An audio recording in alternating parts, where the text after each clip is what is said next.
के परमाणु मॉडल।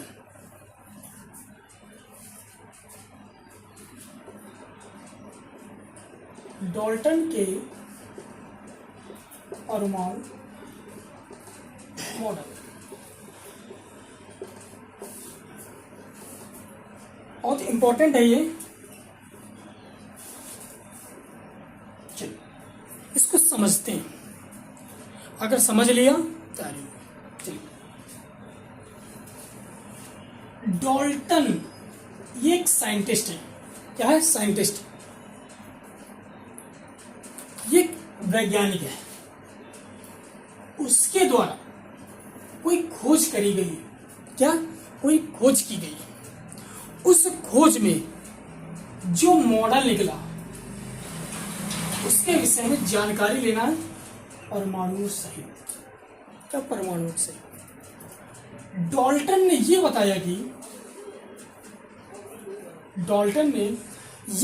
कि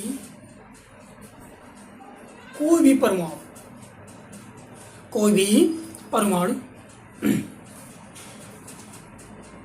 ऐसा ही कोई परमाणु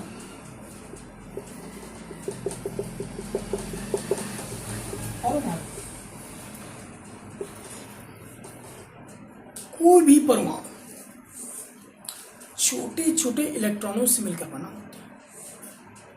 इलेक्ट्रॉन का ये अणु है, छोटे छोटे अणुओं से मिलकर बना होता है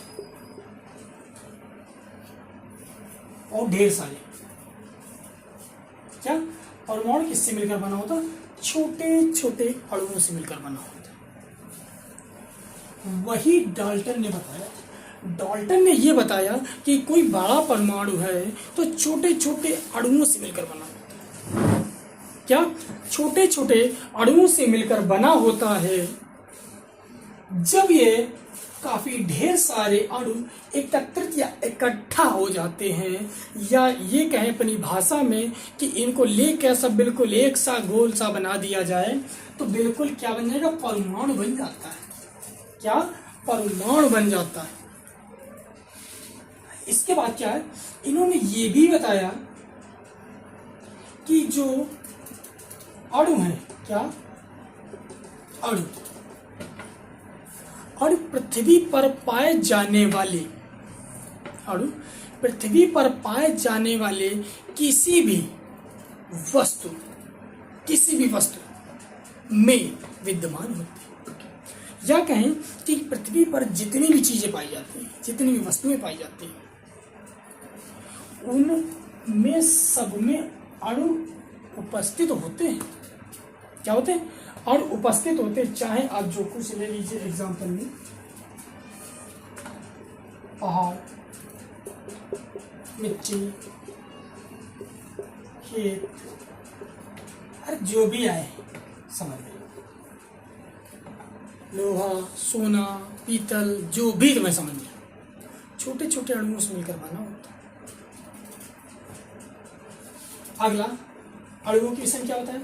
इन्होंने ये भी बताया कि अणु को हम लोग नष्ट नहीं कर सकते और ना ही इसको हम पैदा कर सकते हैं। डाल्टन के द्वारा ये बताया गया कि अणु जो होता है, एक छोटा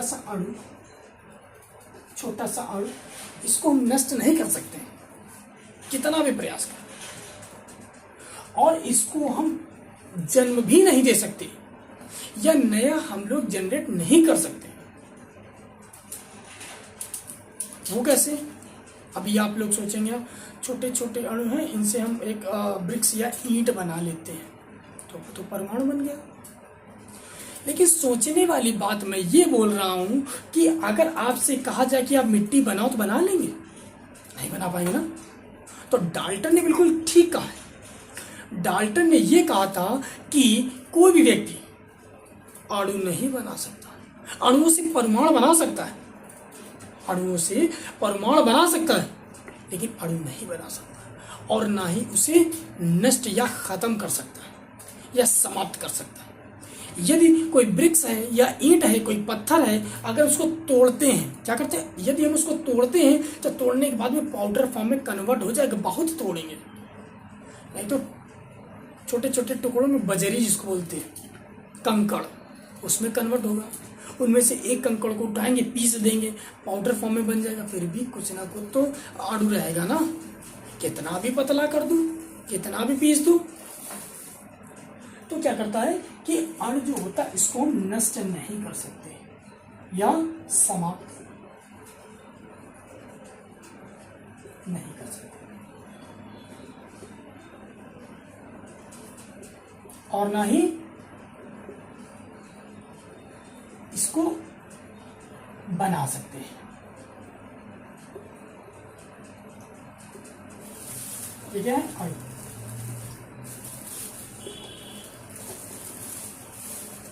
ये क्या नहीं कर सकते, इसको ना ही हम नष्ट कर सकते और ना ही हम बना सकते हैं। चलिए अगला क्या है,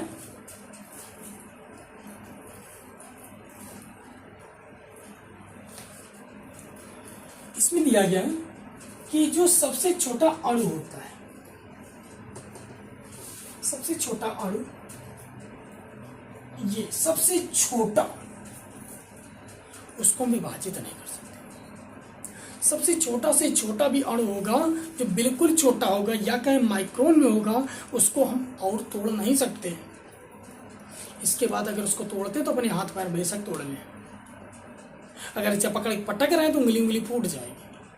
तो इतना छोटा होता है कि हम उसको कन्वर्ट या मतलब डिस्ट्रॉयड नहीं कर सकते, या तोड़ के 2 भागों या 3 भागों में कन्वर्ट नहीं कर सकते। बड़ा होता तो हम तोड़ लेंगे क्योंकि वो हमें पकड़ में आता है, छोटा होगा तो नहीं तोड़ सकते। हाँ, इतना छोटा होगा कि तोड़ सकते, रख दिया ऊपर से हैमर से कूच दिया या फोड़ दिया, इसके बाद तब तो हो सकता है। लेकिन नमस्कार दोस्तों, आज हम केमिस्ट्री को आगे बढ़ने वाले हैं, जिसमें आज हम सीखने वाले हैं सार्थक अंक। क्या सीखने वाले? सार्थक अंक। केमिस्ट्री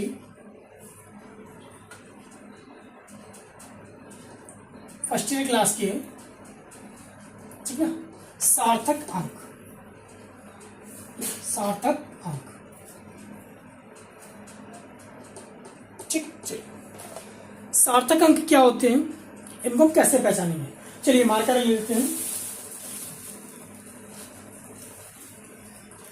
सार्थक अंकों को पहचानने के लिए हमको बहुत सिंपल तरीका होता है।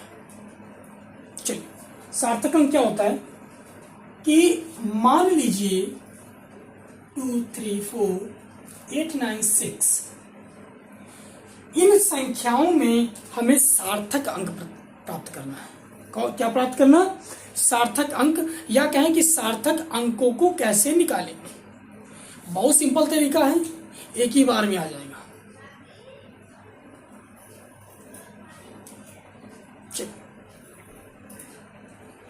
इतना इजी है कि झटके में हो जाएगा। सार्थक अंक कौन से अंक? सार्थक ऐसे अंक जिनकी संख्याओं को गिनकर हम ये पता लगा लेते हैं कि कितनी संख्या है, उसे हम सार्थक अंक कहते हैं। क्या कहते हैं? सार्थक। अब हमारे पास एग्जाम्पल दिया गया है, इससे हम कैसे पता करेंगे? 1, 2, 3, 4, 5, 6, टोटल नंबर कितना है? 6, या कहें कि 6 नंबर है। हमारा सार्थक अंक क्या हो गया?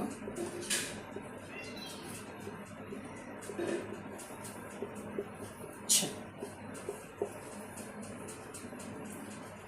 इनमें शून्य को भी गिना जाता है। किसको? शून्य को भी गिना जाता है, जिस वजह से हम इनकी टोटलिंग या टोटल नंबर जो होते हैं उनको सार्थक अंक कहते हैं। एग्जाम्पल दूसरा, पहला था 4, 2, 0, 0, 0, 3, 2, 0, 0। इनमें पूछ रहा सार्थक अंक कितना होगा? सार्थक अंक कितना होगा? चलिए